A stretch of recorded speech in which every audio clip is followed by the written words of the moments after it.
Thank you, Tauhid. I like your energy. Suddenly, it's like the peraduan pidato antarabangsa. The one normally held in Kuala Lumpur, the oratorial speech. Yes, indeed, I think your friend Eileen will agree. She's a student of literature. The power of literature to bring us that moral and intellectual imagination. I myself benefit so much from literature. From literature, I move on to sociology of religion. And then after that, I'm tired. Then I move to theology. And then it becomes a little bit otherworldly. I'm back to literature because it gives me that sensing of the ground, and the kind of articulation, the denunciation, the enunciation in literature is fabulous, So we have young students, in this program which I done for ministry, mentoring them for literature classes, and let's hope we have young ones coming forward. In fact, literature as a heritage itself has been given, quite a recognition, but it's a bit slow because sometimes people thought that literature is only meant for an option, right? Just like something which is when you have time or you're a bit literary or you're good at language, then you do literature, right? No, it's not. Literature is a very important social document. It's witnessing the time, the testifying the time. Without Munshi Abdullah, we don't know about what's life in 19th century Singapore, right? That's the power of literature, right? So from literature, we move on to the last speaker, Miss Sakila Zen, and let me read a little bit. And interestingly too, Miss Sakila will also be speaking this afternoon at National Library on a topic of literature, but it's in Malay, on sastra hijau or green literature, right? This eco-literature which has been up and coming as a discourse. So let me read a bit about her. She is currently a media officer for Persatuan Aktivis Sahabat Alam or KUASA, which is a Malaysian-based NGO for environmental issue, one of the very noisy group, quite vocal in Malaysia. And if you go to YouTube, you can find Miss Shakila giving her talks, in a number of occasions. Started as an active volunteer and activist at KUASA in 2016, Shakila became one of the active participants and members of trainers for Latihan Aktivis Alam Sekitar. She herself became a trainer, from an activist to a trainer, which is it's a very good step. Besides that, she also advocates for society through videos. She is in ML Studio, speaker on environmental issue, which is a platform in Malaysia. Shakila has also been involved in several cases involving Orang Asli and the environmental issues, such as community mapping and a few classes on grassroots community. She's always very busy, actually. Moving around the peninsula and Borneo and speaking in various platforms. And her husband, a writer, I think two of them, I just envy, always moving around, doing things, which they love so much, And I think that's something which is, when you do something, when you believe in it, and I think it will very much, I think, contribute to the national or regional discourses. All right, without further ado, let's let's hear from her and her focus on, this is very important, the environment as heritage. And that's how youth can contribute towards it. Cik Shakila, silakan.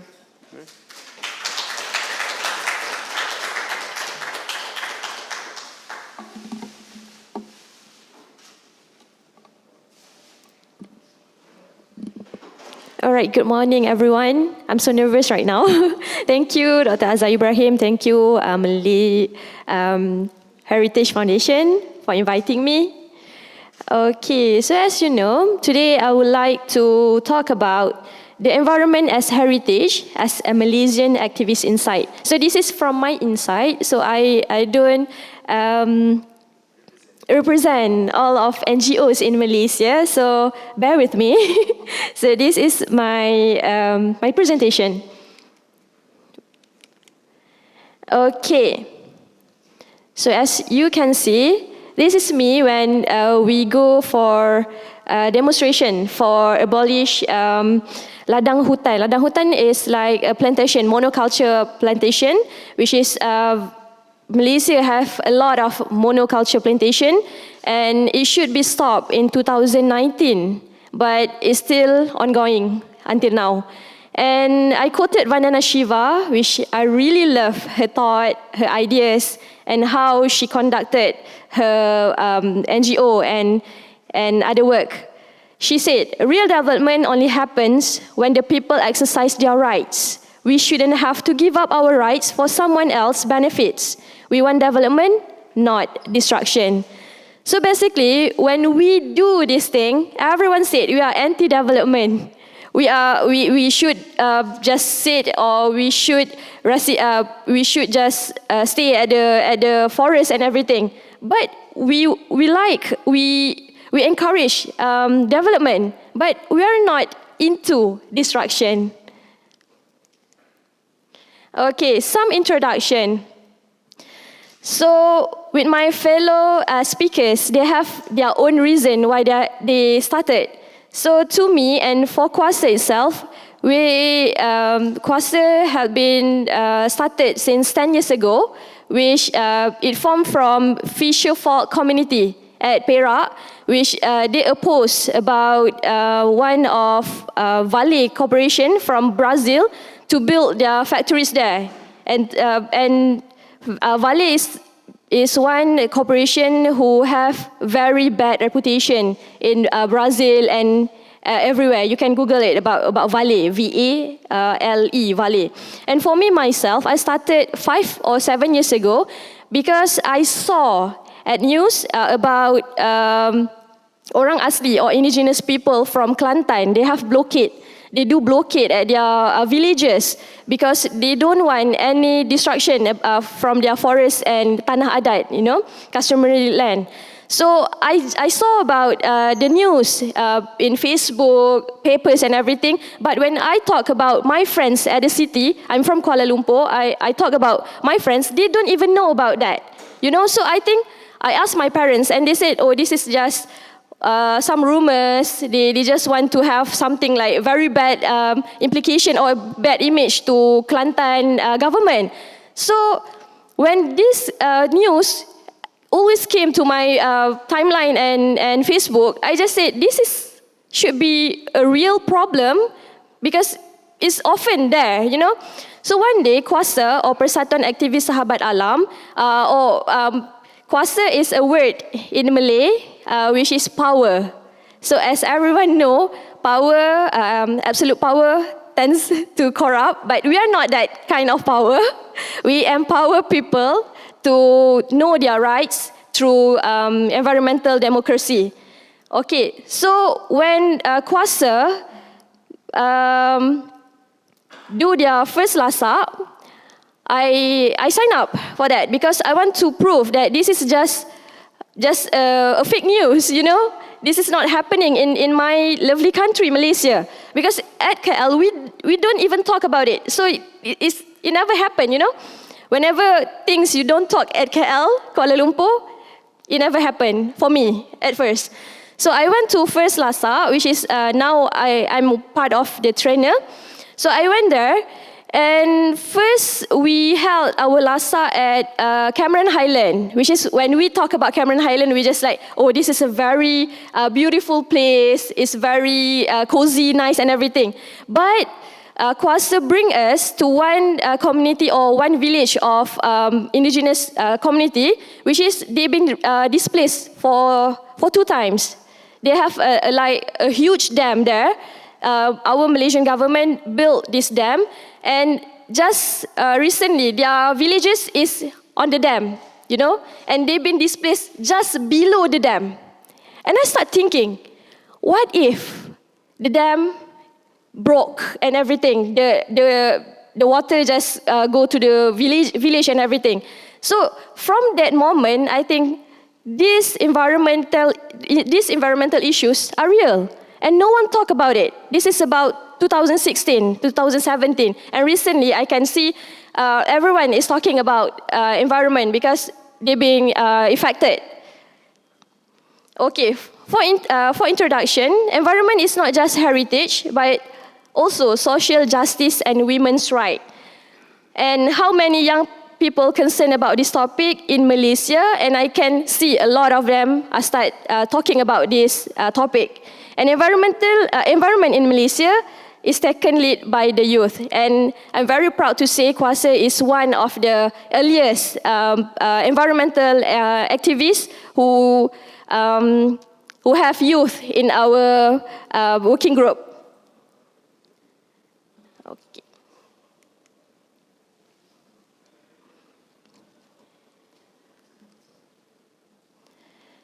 So we have a lot of problems of environmental issues in Malaysia, but today I would love to highlight just 4 about it. Okay, the first one is deforestation. You can read a lot about journal, news and everything about deforestation in Malaysia, and it gives huge impact to grassroots communities who work closely to the forest. It's including indigenous people, fisher folks, even Malay communities who are dependent to the forest. And this create human and wildlife conflicts. In these past 2 months, we can read about a few cases about how tigers went to villages, and few can even have their they can't even go to forest to do their work. Yeah, an increase of urban heat island lead to extreme weather. And other than that, we have flooding. We have it like every year from December to February. And at first, flooding just, we just have flooding around Kelantan, Terengganu, because they have monsoon and everything. But now, our flooding is like all over Malaysia. It's even, I'm from city and I never faced flooding. But last 2 years, my house got flooded and everything, yeah. And since that, everyone in Malaysia started, oh, this is a real impact. This is the real thing happened to our forest and everything. So from flooding, Malaysia received a lot of rainwater yearly, but poor mitigation and water restoration lead to flooding. We can say this because we don't have like enough green space for this water to be absorbed and everything. And people being displaced, like every year, people being displaced, and up until now in Kelantan, they still live in tent. They don't even get the houses and everything. They don't get the good sanitary and everything. Up until now, even the flooding is like 2 years ago or last year, they still don't have the proper home for them. And after that, they will lose all belongings and even lives. And other than that, after the flooding and everything, we have depletion of water resources. This is very irony because our land receives a lot of rainwater, but in another setting, we don't have enough water. Can you imagine that? So during the dry season, Malaysia don't get enough water because we don't have proper mitigation and we don't have proper setting for storage, for water storage. And for non-renewable water due to old piping. This happened all around Malaysia, including KL and Selangor, which is in urban setting, you know. And this non-revenue water can lead to what we call it, the end consumer don't get the water, yeah? And no forest to restore rainwater. And from all these problems, we have food security because of extreme weather, monoculture plantation disrupt quality of the soil and everything. Okay, so what NGOs have done or embarked to address these problems? As NGOs in Malaysia, we work collectively for a few issues. For example, Kuasa work closely with 8 other NGOs to protect and save North Kuala Langat Reserve Forest under Hutan Pergi Mana campaign. Hutan Pergi Mana is like, where is the forest? So we use the hashtag Hutan Pergi Mana. So we lobby our MPs, we lobby our ministers and everything using hashtag Hutan Pergi Mana. Yeah, and Persatuan Aktivis Sahabat Alam empower youth and communities through first engaging stakeholders, not just grassroots communities. We go to lawmakers, we go to our MPs, we go to educators, we went to schools and everything to empower them through this discourse. And after that, we have research and mapping along coastal and indigenous communities. And sometimes we win some battles and some lose. And for win, we actually win for Hutan Pergi Mana campaign. So Selangor government rejected degazettement of North Kuala Langat Reserve Forest, and we still use hashtag Hutan Pergi Mana for every unsustainable development they did. Okay, this is a few challenges Kuasa face in these recent years. First, because we are a lot of youth, because we are very young. Sometimes they just said, oh, you have to go to school and learn more before you talk to us.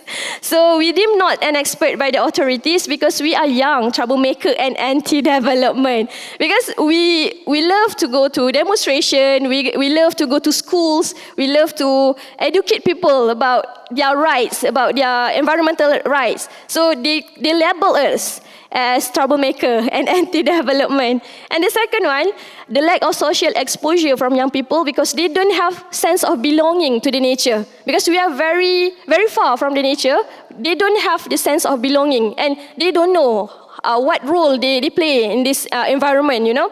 Just like me earlier, yeah. So I don't know what I should give or what nature give to me before that. And the third one is foreign funders. We've been called traitors because we get foreign funders. But because they don't fund as well, that's why we have to find foreign funders. And the fourth one is volunteers get intimidation from authorities, political personnel, and individuals. Yeah, I get it myself. Someone sent some severe hand at my home with blood. And acid attacks also, and all my friends at NGO from various NGO receive a lot of threats from that. And if you can see here, Kuasa and other NGO went to MACC, Malaysian Anti-Corruption Centre, for Environment Caucus, which is we want MACC to involve in this all yang tak beres ya, I think. Okay, so this is my hope and prospect for this discourse. Many young ones still believe in this discourse, some not knowledgeable, but have a lot of young people want to know, either from social media or classes. That's why I use videos as my communication tools towards this discourse. An initiative from organic movement, which is from grassroots, from teachers, and everyone else. And I believe in 2018, we succeeded to lobby our MPs and lawmakers to put one syllabus of environmental education into a syllabus. But after a while, we have like a lot of political turmoil. We have like a lot of PM. we just have four prime ministers in 3 years back. So the syllabus is just like not there, but we still want that to be in our syllabus. Okay, and then we need to affirm discourse on heritage and see environment as heritage. This discourse enlightens people to think we belong to this earth. Doom to earth means doom to humankind. And political will, bureaucratic, public education or school, engage academic research, cultural paradigm, cultural movement to see good environment growth, and I believe in this. Okay, as conclusion, why we need environment as heritage issues. First, man and nature cannot be separated. Second, polluted environment can affect people. The third one, we need all relevant approaches to bring consciousness, political paradigm as heritage. The fourth one, long-term cultural work and socio-cultural. The fourth, movement that influences people, young and bureaucracy. With that, thank you very much.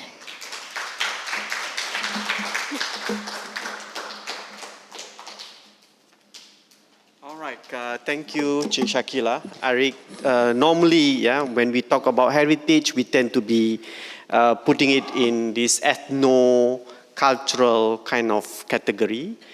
We seldom give attention to environment, and it's about time, I think we give that, and that's also another promising discourse, which is in this part of the world, we have not done that, and we think that environment or green NGO are disruptors, right? They are all troublemakers, or they are too young to understand development and all those, And even in academia, I think there's also a gap in scholarship in academia where heritage as social justice is also still not taken up quite well. Heritage as environment as heritage is also not taken up. So maybe Asma, in the future we might think about environment itself as heritage itself, so that it gives color to our understanding of heritage. All right, now it's time for Q&A. So let's welcome all our speakers on the stage. So take your seat. So this is a time where you can engage them.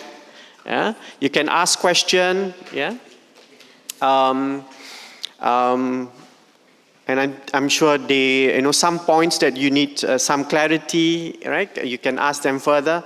And before you ask them, let me ask them first. And I think each of them have bring before us some the areas of their research, their concern, and to the extent of what lies ahead, with this notion of Do you want to pass me the Slido so that he can help me also? Let him help me, because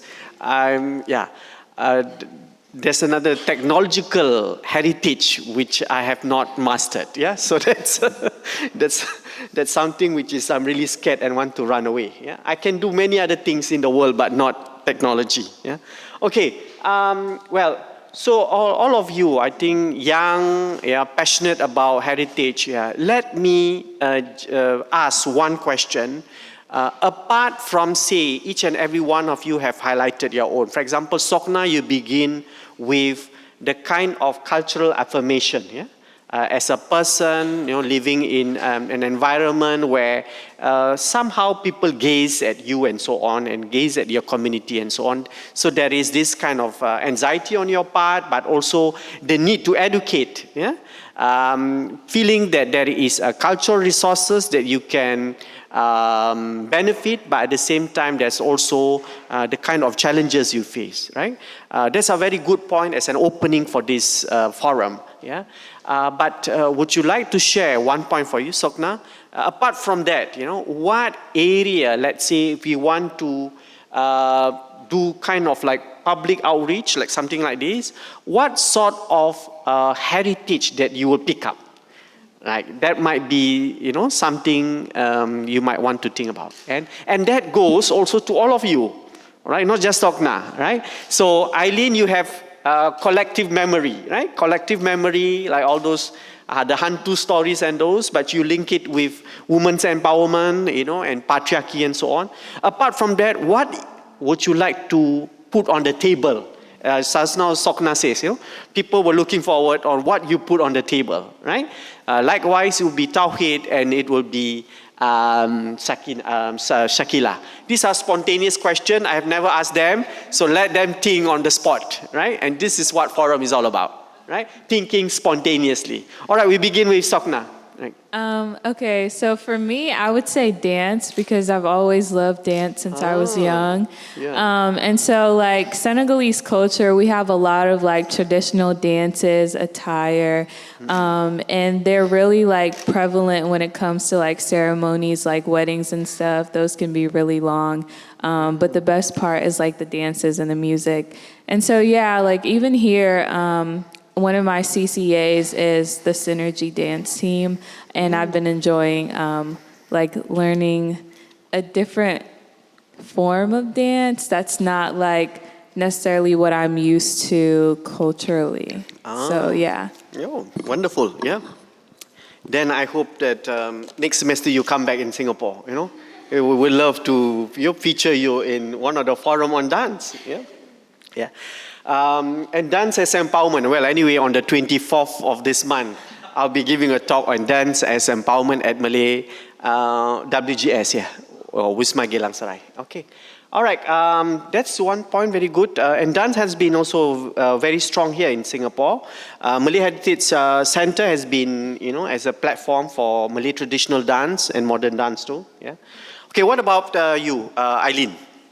Yeah. So by extension, I think, I was just talking to Tauhid about this idea that a lot of Southeast Asian literature is not very easily accessible to a Western audience because there are no translations available, right? And then he asked me, he was like, do you know any other languages? Do you read in any other languages, like Mandarin, for instance? Yeah. And I realized that I don't. And even though my mother's first language is Malay, I never picked that up either. So I guess another kind of step that I can take in that direction is to kind of learn these languages, these dialects. We live in such a multicultural kind of society. Like, yes, we have the CMIO model, but there's also so many dialects within each group, right? Yeah.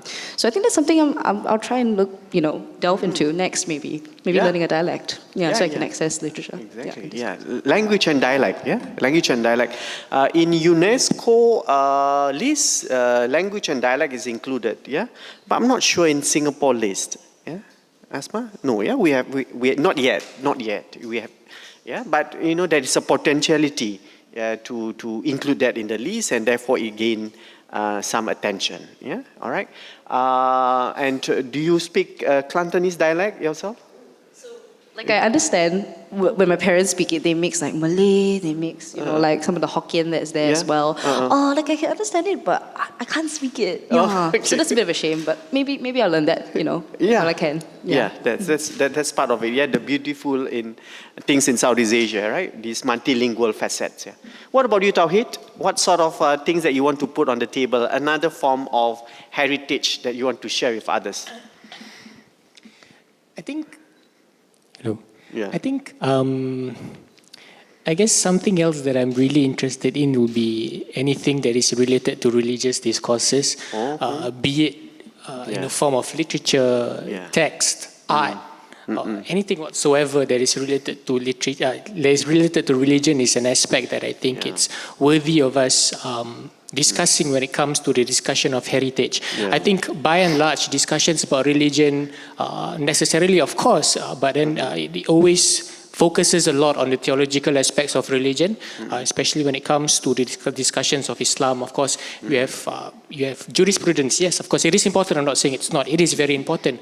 But when it comes to the discussion of heritage, I think there is a lot more that different aspects of religion can bring into the table as well. So if you can talk about Islamic art or the art of any other religion, so you can talk about text from the past. You have a lot of writers, a lot of prolific writers who write a lot about different issues in religion that goes beyond, that extends beyond just theological aspects. Right? You have talks. Basically it's a lot of that that I think it's important. It's really something that I'm interested in. So in other words, it's the literary, cultural, intellectual heritage of a civilization, right? I think that's another area which I think quite underdeveloped. We tend to look religion only as the kind of path to salvation, but not as a civilizational mode, right? That's something which I think we can do more. Old texts, now many of which translated into English, needs to be given attention to the young ones, apart from translating it, from Arabic, Persian, Turkic, or Old Malay, right? Classical Malay into modern English and so on. All right, lastly, Cik Shakila. Yeah. For me, myself, I think because I'm a foodie, I will bring food and cooking classes. I Because see. one of organization in Malaysia is led by women. They use mangrove fruits to do jam. They use it in their cooking and everything. And I think we have to explore this. Yeah. Because in that way, because when we create food or dependable things to our forest, people will think, oh, we belong to our forest. So they try to protect their forest and I see, yeah. I see. So I think through cooking and food, because I'm a foodie. Okay, all right. Okay, so that's interesting. Normally we put gastronomy, right, as heritage, but now because she's an environmentalist too, she wants to link everything to the forest now, right? So she wants to make people aware that all these special ingredients that we have on the table comes from the forest, and therefore we need to cherish our forest. Wonderful. All right. Let's try. We open the discussion. We have mics around. And do share your thoughts or your comment. Introduce yourself very quickly, and then sharp and short question. That would be very wonderful. Right? Anyone, please? Right? Okay, maybe. Yeah. So we have, yeah. Right. Okay, thank you, Dr. Azhar. So I'm Kuzairi. So my question is, thank you for all the panelists. It's very interesting presentation. So regarding to the ghost, because I live in Malaysia, so the ghost story is all around. So my question is, how about youth perceive ghost by today? Is it because of, as you present before, it's like a lot of meaning upon the woman ghost and whatsoever. And is there still youth believe in ghosts, or are they still into the ghosts? So that's my question for today. Thank you. Yeah. Thank you, Saudara. Yeah. Thanks for the question. Yeah. So for me, I'm actually terrified of ghosts. Like, I am so scared I cannot sleep in a dark room. You can ask my boyfriend, but every time I go into a hotel room, I have to knock thrice, and then I stand aside so that they can leave. So I'm actually quite superstitious, and I think I do believe there are ghosts, because when I think about it, especially in Kelantan, where I used to visit, there'll be these a lot of forests. There's a lot of just scattered kind of little villages, and I think about how, if people populate these places, there's so much spirituality in it, and I think therefore there are definitely spirits, that exist. Maybe. I mean, there are definitely ghosts, and I believe in that because I feel like I've encountered some too. But yeah, but I think the large majority of my friends that I talk to, they're like, "Why are you doing this? Why are you scared?" And they like to make fun of me, So I think it's kind of fading away, which I think that's why it's so important to me that we have to talk about these stories. We have to bring them up. When I think about what I want to tell my children in the future, I'm going to tell them these stories too. And maybe just not to scare them, but also to see them as like I mentioned in my presentation, a way of preserving and remembering these women, right? Because female shamans and priestesses they've been diminished. There's some that exist, but they've been diminished. So I think it's important to remember that. Yeah. Okay. So in other words, there's a distension, between, on one hand, affirmation of a more rational outlook in life, right? Scientific rational outlook, but also recognition of other being, in the spaces that we need to respect, right? There are other beings that, whatever you want to call it, that's only human for us to respect spaces. Okay. All right. Next, Saudara, please. Hello, I'm Haris, undergraduate at NUS, and actually my point is actually related to Eileen's presentation again. So I came across the works by Barbara Creed, Rosalind Gale, Alisha Isaruddin, and so on and so forth. But I think when we look at the cinema scene today, horror cinema in Malaysia, we see films like Revenge of the Pontianak. It gives a more humanistic angle of the Pontianak, the capacity for love and so on. But it cannot simply compete with films like Munafik 2, which is full of Islamist and maybe patriarchal tropes. So I think maybe this goes to the rest of the panel also.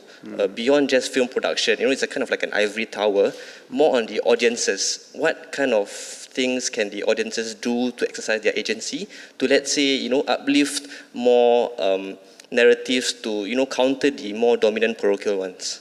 Thank you. So that one involves the film studies, Okay.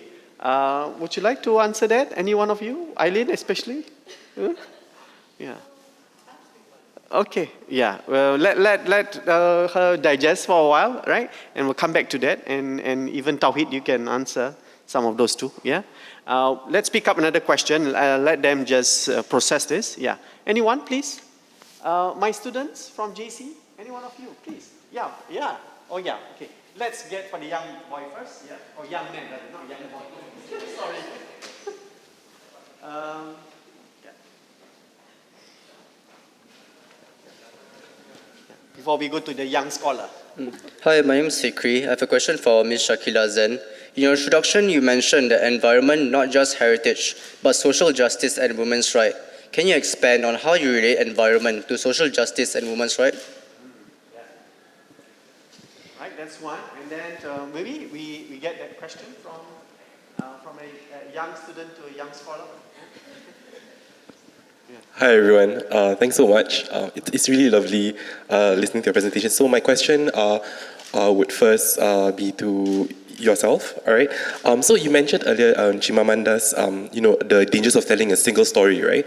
The context is just, I'm interested in aesthetics of accessibility. So I just went to a theatre workshop, right? So the story is one thing, but telling the story, right? The aesthetics of it, the inclusivity of it, right? That's one. How do you actually convey it? Because it's text, right? So how do you deliver it, the accessibility of it, right? To people of diverse, I wouldn't say needs, but what accessibility needs, right? So that's one. The second one is when you have a single story and you diversify it. There's always a problem of going to extreme kind of postmodernism, like little narratives, right? That's why I say petit récit. And then, it's just how do you, then you just, it's just your story, but then it gets dismissed, right? Because there's the power dynamics, right? There's no way to judge all these little stories, right? So how do you grapple with it while you are fighting for alternative kind of stories against the dominant ones, right? And that goes to your question, to a question for yourself as well, Shakila. I linked up with, one of the NGOs, one of my good friends, Faiza from Alam, right? She traverses the forest and all that. So my point is, when doing this advocacy and activism, and in theatre itself, people move away from having, last time in Malay community we have cheat lay, people move away from, this disability. People move away from so-called disabled people from presenting disabled roles. So how do you actually bring up the voices of the orang asli, and my great-grandmother was an orang asli. How do you bring them up in this kind of advocacy? Have them say what you want, right? Yeah, own the advocacy. Thanks. Who wants to start first? Sopna or Shakila? Up to you. Okay, Sopna first. Yeah. Do you mind clarifying what your first question was? So my first question is about literature is about text, right? But when you want to deliver it, there could be class issues, there could be people who are blind, people of diverse understanding perspectives from your intersection. How do you actually deliver accessibility? Okay, yeah, I think that's a fair point because the population is just, everyone has so many different needs and you don't know what you don't know. So I feel like it's very important to reach out to certain communities and learn from them what they need. Because we ourselves wouldn't know. And sometimes you don't even, you're not aware of a certain group at all. So I think that highlights the importance of community outreach and engaging in diverse experiences so you become more aware of how diverse people's needs actually are. And so then you can talk to people who are in those populations and learn from them their experiences and how we can best help them. That Does that point to answer your accessibility also that Sokna mentioned, that there is need our consciousness to do an outreach. Yeah? In the past, for example, normally this kind of forum, it's okay for us to have all male speakers. But today there is a consciousness. Every time when you do a forum, you make sure that there are women represented, but not as token, as real participant and real speaker, rather than a token, right? Yeah, so I think that sort of thing, we must be conscious of it. Yeah. Apart from that, not just gender, but minorities, right? Yeah. It's not just one single ethnic community. It must be include. It must also include other minorities too. What else? Age, right? Generation, yeah, and many more. So there are many intersections that we need to think about, rather than sometimes we work quite easily. We are comfortable. Although our aim is to very humanistic, we claim, right? But then we are not inclusive in that sense. And one thing is about people of disabilities. Yeah, I think that is another challenge. Yeah, and we need to do more. Yeah, even the way we organize our building itself, right, may not be accessible for them. Even let's say for this stage, for instance, right? I mean, we don't have kind of platform to bring them on the stage. Yeah. And many more. Let's be real about this. These are some of the concerns as we mature in society, especially the youth need to think about in future. Yeah. All right. Back to Sakila. Yeah.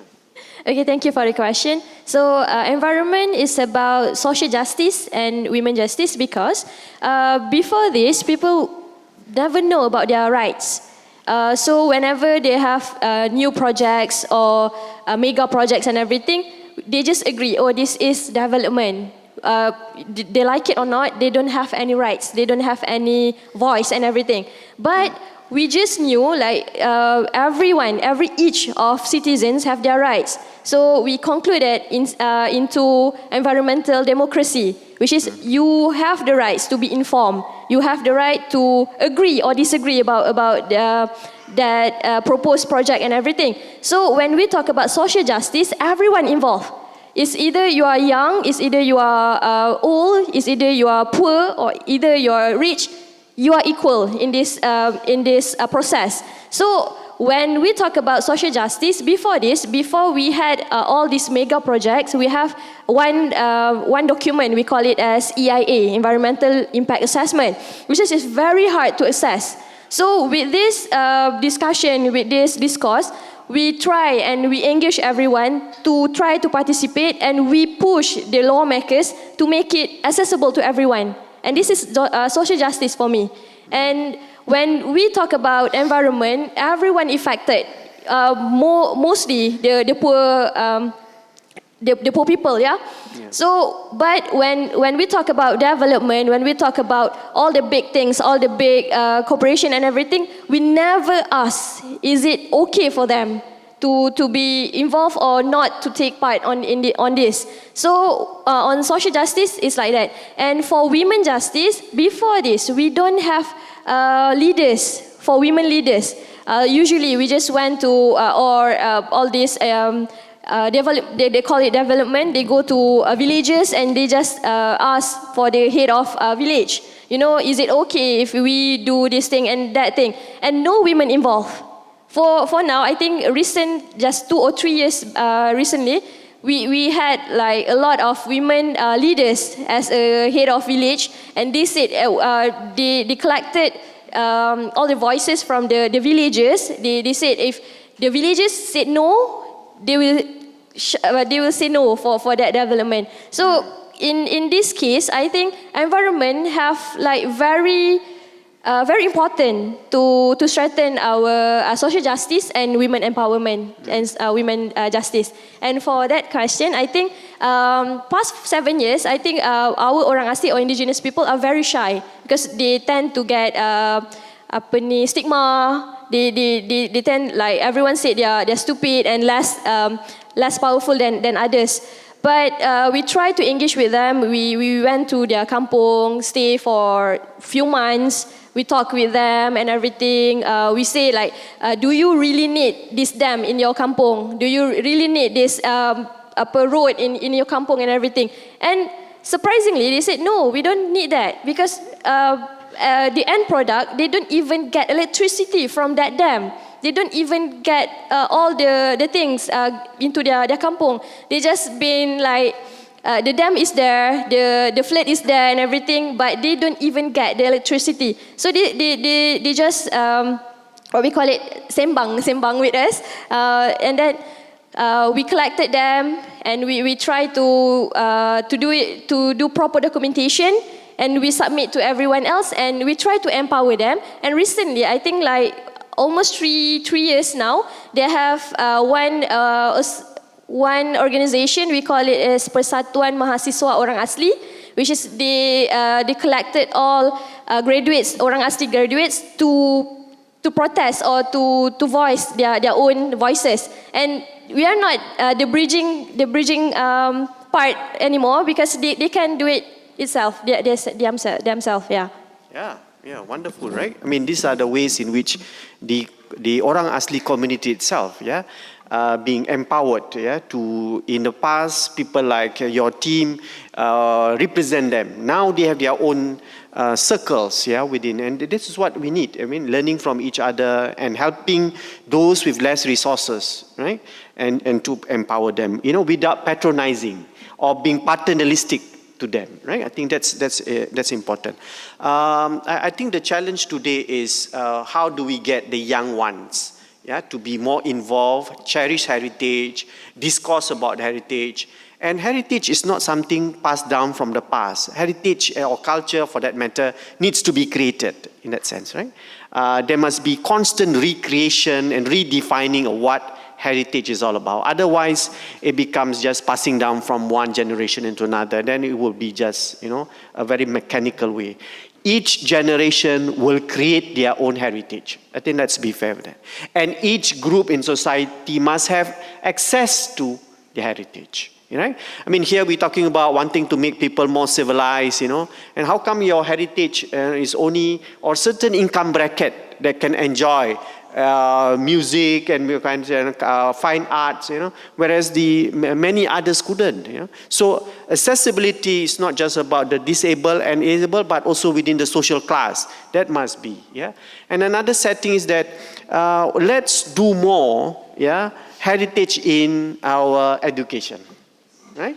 And I think we need to train more young people to be the partners of heritage. And I think Asma would love to get more volunteers, right, to help out in her MHC project. Young ones coming forward and to take lead, to this endeavor of promoting heritage. All right. One last question, maybe. No, I'm so sorry. Oh, yes. I think I'll just return to that question. Okay, if I'm right to kind of rephrase your question, it was about what we can do as audiences to challenge those. Okay, I think, so I'm just recalling this idea that I got, I remember seeing in one of my film theories mods. So there's this idea that I think when you're watching horror films, I might be wrong about this, the nuances, but there's horror and terror as different reactions. So I think one of them is this idea that when you watch something, you're terrified, it's just the shock value of it, right? So for instance, when you see a monster, then it's really loud noises, right? But there's another kind that's more lasting, in which you are afraid, yes, the initial response, but it makes you question and think about why you're afraid of these things, what elicits that response. And so I think that's something we can do as the audience. When we see something, for instance, like there's a scary portrayal of like a Pontianak or whatever, maybe it's good to sit with that. Why are we afraid? What creates that? What conditions have socialized me to be afraid of these figures? And I think that's where we can kind of readjust our discourses, right? Because what we're seeing on screen, for instance, is something that it comes from dominant discourses in society. So if we are changing those discourses, we're challenging them, we're rewriting them, redefining, then we are perhaps able to see that reflected on the big screen. So for instance, when I was doing my final year research paper, I did this topic as well. So there were kind of contemporary, smaller writers who are writing about these things. They're rewriting the tropes. They're introducing different sorts of narratives about the Pontianak. And I think that's one good way for us to challenge these dominant discourses. Yeah. There must be critical and creative agency on that side, right? Yeah. One last question, maybe for sort of the Tauhid. Normally literature has the lowest premium. I must complain this, yeah? Every time when it comes to literature, people they love to listen about literature, but they have no question about literature. There's something wrong with our imagination here. Come on, one last question for him. If not, I have to ask him. If not, I also can answer Haris' questions earlier. I think Haris asked something about different avenues of which we can challenge certain norms. Yeah. Right? I think that was also part of your question. I think one avenue that has been and has always been an effective platform is for us to challenge norms through our writings. Right? I think till today we have many critical writers, one of which is sitting in front. Right? And then we also have people like Faisal Tarani. In Singapore, we have people like Alfian Saad, who is constantly challenging certain norms within the society, right?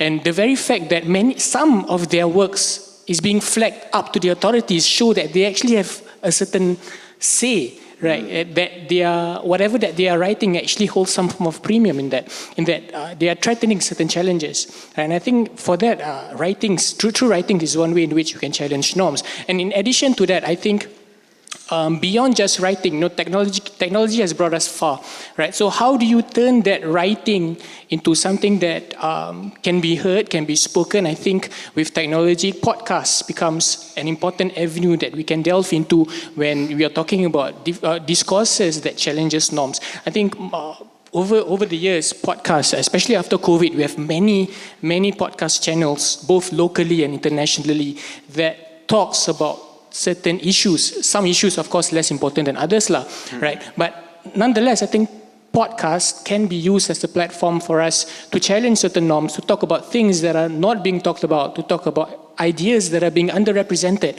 And through platforms like Spotify, your podcast, which holds these ideas, can then reach out to the masses. Yeah. And in addition to, and in response to Faris' question, if I may, and she talks about the accessibility of arts. I think very interestingly, just a few weeks ago, we had a talk.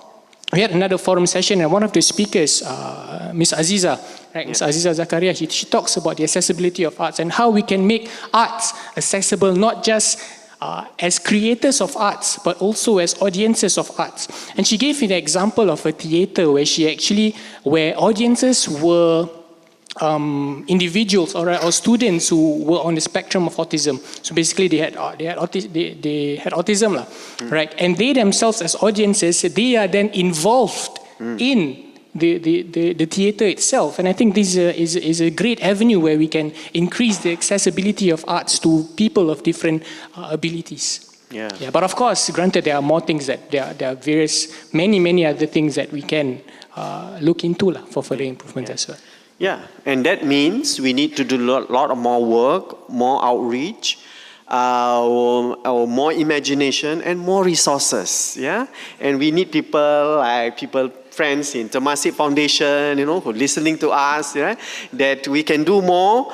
MHC, MHF can do more, but then we also need resources. To bring all the 4 youths here this morning it's not, something which is very easy, having good place like this, and the food waiting for you soon, and all the live streaming and so on, all this involve costs.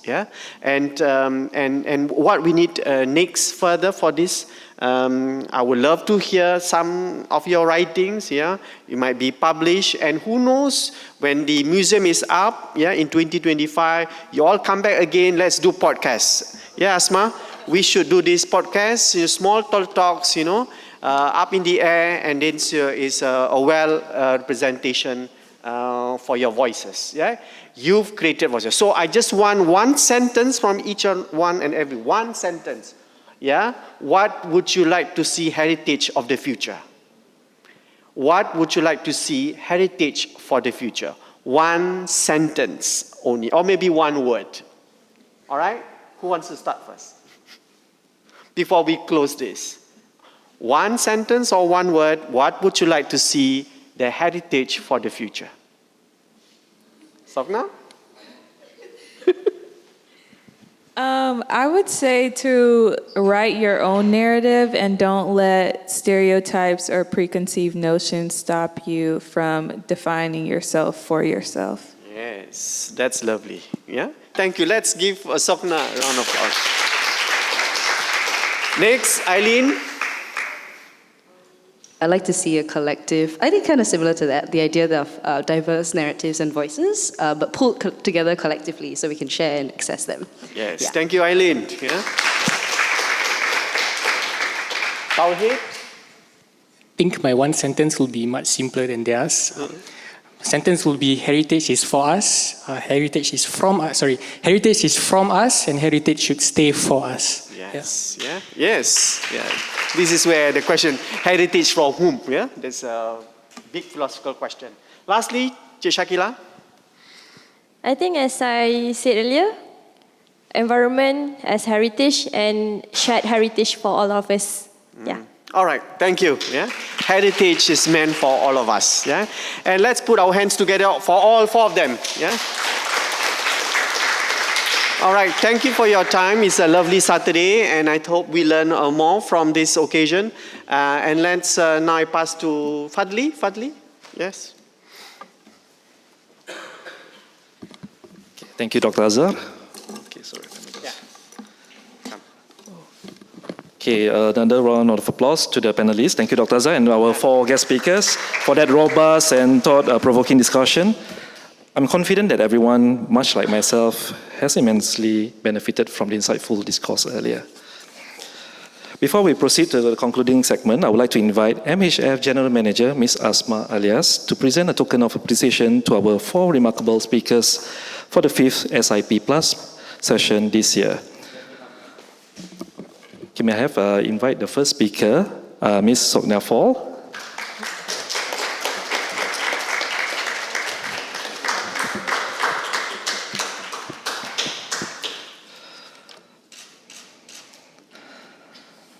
Okay, our second speaker, Ms. Eileen Liang.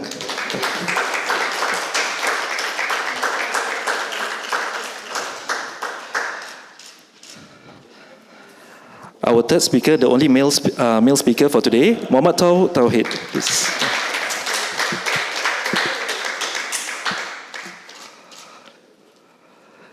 And last but not least, our fourth speaker, Madam Shakila Zen.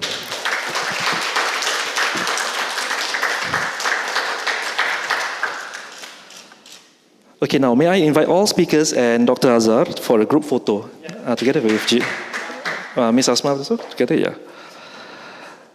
Okay, ladies and gentlemen, a round of applause, please, for our exceptional panel today. Again, our sincere gratitude goes to Ms. Asma Alias, Dr. Azhar Ibrahim, and our four guest speakers today. Now, as we draw the curtains on the 5th Sembang Ilmu Plus lecture, allow me to share some administrative announcement. For information, details about our program are available online on Facebook, YouTube, LinkedIn, and the MHF website. Video recordings of today's session will also be accessible on our YouTube channel. You may access our paper on our website for those seeking a wide range of discourse. Stay connected with us on social media to stay updated on the latest news on MHF. Don't forget to subscribe to our newsletters and also join our MHF mailing list. Okay, there you have. Okay, before officially concluding the Sembang Ilmu Plus session, I invite everyone to scan the QR code and complete the feedback form. Your valuable feedback is greatly welcome and appreciated. May I give a minute or two? Yeah, for everyone to scan. Okay, ladies and gentlemen, our deepest appreciation to all our participants and guests for dedicating your time to be with us this Saturday morning. We are providing some light refreshment for everyone here. This is a great chance for you guys to relax, chat with your fellow participants and continue the discussion on today's theme, empowering our youth for cultural excellence. No need to RSVP, so just proceed to the back at the room. Till we meet again in the next session, keep an eye out for the updates on our social media platforms. On behalf of MHF, I apologize for any shortcomings and wish you a splendid weekend ahead. Thank you, everyone.